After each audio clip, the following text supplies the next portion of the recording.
You're cancelled. You're banned. You can't say that. We hear a lot of that now, don't we? Oh, that person's been cancelled. You're not allowed to say that. That's fake news. That's the wrong thing to say. That's misinformation, disinformation. Social media is full of it, yeah? I'm a fan of free speech. I think everybody has the right to their opinion, and you can say whatever you want to. Now, there's a lot of nasty, negative, gossiping, criticising words in the world, and one of the reasons I appreciate when people say nasty things, it proves that they're a nasty person. And the beautiful thing about social media is you can turn it off. You don't have to listen to it. So if somebody says something nasty or negative, turn it off. Watch something else or turn the whole thing off. How's that for a great idea? But I do have a suggestion on something that might add value to your life if you cancel it out of your vocabulary.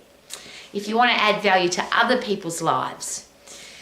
Have you heard or have you ever asked somebody, how are you? And then all you've heard is negative, long list of, I'm sick, I'm tired, I've got a sore toe, I've got a headache, I've got a virus, I've had an operation, I've had an injury, sick, injured, diseased, unhappy, depressed, miserable, grumpy, and it's a big downward spiral. If you ask somebody how they are and they tell you this big long list of illnesses and diseases and sicknesses, do you enjoy that experience? Does it add value to your life? Do you appreciate that somebody has shared with you that they've got a sore toe or they feel sick or they've got a sore tummy or oh, my foot hurts? Why do we tell people what's going on with us? If I'm sick, if you think a doctor could help, or if you're tired, you think a sleep expert could help, or if you've got no money, maybe a financial planner could help. If you're in a bad relationship, go to a relationship coach. But why do we share our challenges, our problems, our whinges, moans and complaints with people that can't do anything to help us? And I'll ask again, if somebody tells you that they're sick, tired, miserable, depressed, got a disease, got a runny nose, I'm so tired, I'm so sick, do you feel like you can help them, or do you wish they would go away because they're not adding any value to your life? Now, there's a third part to that which I think is actually dangerous. If I tell you that I'm sick, I'm tired, I'm depressed, I'm miserable, my life is terrible, I'm pretty sure that you don't want to hear that. It doesn't add any value to your life.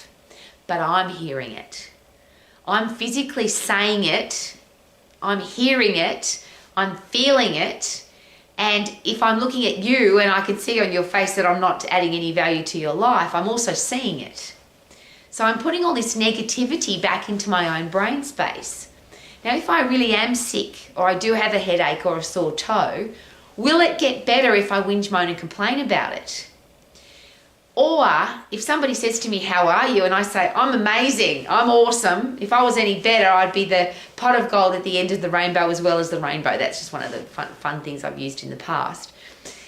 Is it possible that my own headspace will change to positive because I've said something positive?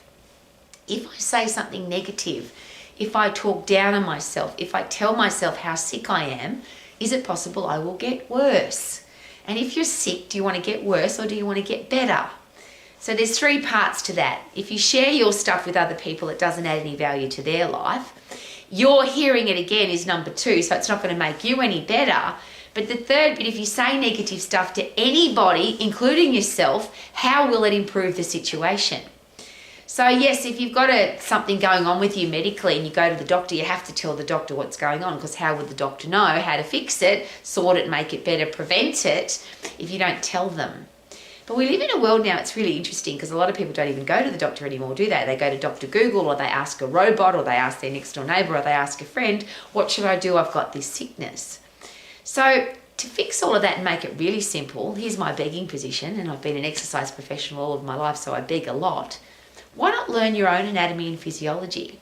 Not I've got a sore toe, but why have I got a sore toe? I've got a sore tummy, but why would I have a sore tummy? I haven't got any energy, so why are my energy levels low? What do I need to do to increase my energy levels?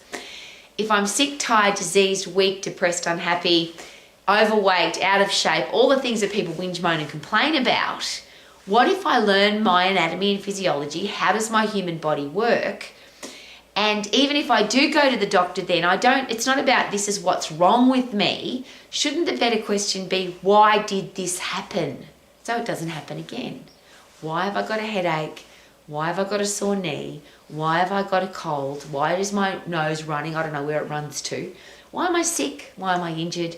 So that it doesn't happen again. Versus, I'm sick, I'm tired, I'm diseased, I'm depressed, I'm miserable, my nose is running, my knee hurts, my foot's sore, I've got a wart on my toe, which doesn't add any value to the person you're talking to. You're hearing your challenges again. It doesn't sort the challenge.